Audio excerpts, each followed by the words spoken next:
બીજો ડિપાર્ટમેન્ટ છે એ IPD department એટલે ઇન્ડોર ડિપાર્ટમેન્ટ. ઇન્ડોર ડિપાર્ટમેન્ટની જનરલી આપણે નર્સિંગ સ્ટેશન અને ઇન્ડોર ડિપાર્ટમેન્ટ ભેગા કરતા હોય છે, સાથે બધી તૈયારી કરતા હોય.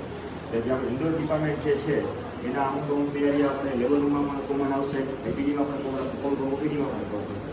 તો આ નર્સિંગ સ્ટેશન જે રજિસ્ટ્રેશન પછી તરત આવે અને કન્સલ્ટિંગ પહેલાં આવે એની વચમાં આવે. અહીંથી કાંઈ થોડું ઘણું સ્ક્રીનિંગ થાય, બીપી છે, હાઇટ, વજન ઊંચાઈ એવું કંઈ મપાઈને પછી કન્સલ્ટિંગમાં જતા હોય. નર્સિંગ સ્ટેશન એટલે એ વચમાં હોય, એવી રીતના ઘણી ગોઠવણી કરવી.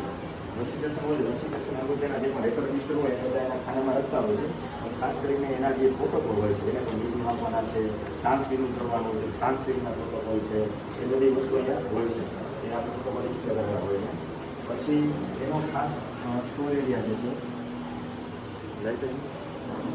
લોકેશનના જે રેકોર્ડ્સ હોય એને લોકેલ કીમાં રાખવા માટે તો આપણે અહીંયા એક અલગ એરિયા બનાવેલો છે કે જેમાં અમને રેકોર્ડ્સ છે ઇન્ડોરના અને બધા રેકોર્ડ્સ અહીં સાચવી રાખે.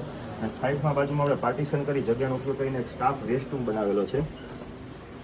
જગ્યા છે એનો સદુપયોગ કરી અને આપણે અહીંયા એક સ્ટાફ રેસ્ટ રૂમ જેવી પણ સુવિધા કરેલી છે કે જે નર્સિંગ સ્ટાફ હોય ડિલિવરીમાં નાઇટ સ્ટે કરતા હોય તેનો સ્ટે માટેનો એરિયા આપણે બતાવેલો છે. ઉપર અહીંયા બતાવેલો છે એરિયા છે. પહેલાં આપણે આની અંદર ખાસ આપણે વોર્ડ કવર કરવાના આવે છે.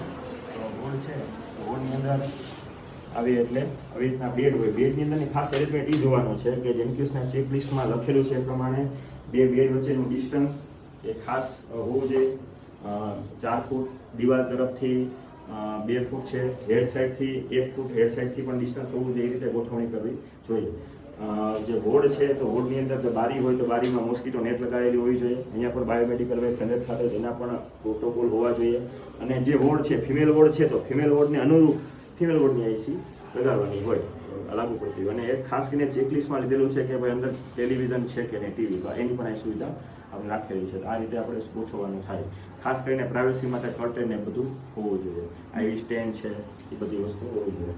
અને એના જે પ્રોટોકોલ હોય છે ઇન્ડોર ટ્રીટમેન્ટના પ્રોટોકોલ એ બધા અહીંયા આ રીતે લગાવી શકે. આપણે જે ફિમેલ વોર્ડ હોય એમાં મેલ વોર્ડ છે તો મેલ વોર્ડની અંદર પણ સેમ એ ડિસ્ટન્સ ને બધું. પણ મેલ વોર્ડમાં એટલું ચેન્જ એ આવે કે મેલ વોર્ડની અંદર મેલ વોર્ડની અંદર કે ધૂમ્રપાનની જે છે એનએસવીની જે છે એવી બધી આઈસી લગાડવાની હોય છે. અને મેલ વોર્ડની અંદર ધારો કે બધા ટોયલેટ હોય તો અહીંયા ટોયલેટની અંદર પણ એની સાફ સફાઈના ચેકલિસ્ટ ને બધા લગાવવા પડે. એટે ટોયલેટ બાથરૂમ જે રીતે બરાબર. બેડ સાઈડ લોકર છે, આઈવી સ્ટેન્ડ છે, બધી વસ્તુ. કોઈ પણ વસ્તુ રસ્ટેડ ના હોવી જોઈએ, પેન્ટ થયેલી હોય છે, ખાસ ધ્યાનમાં રાખવાનું.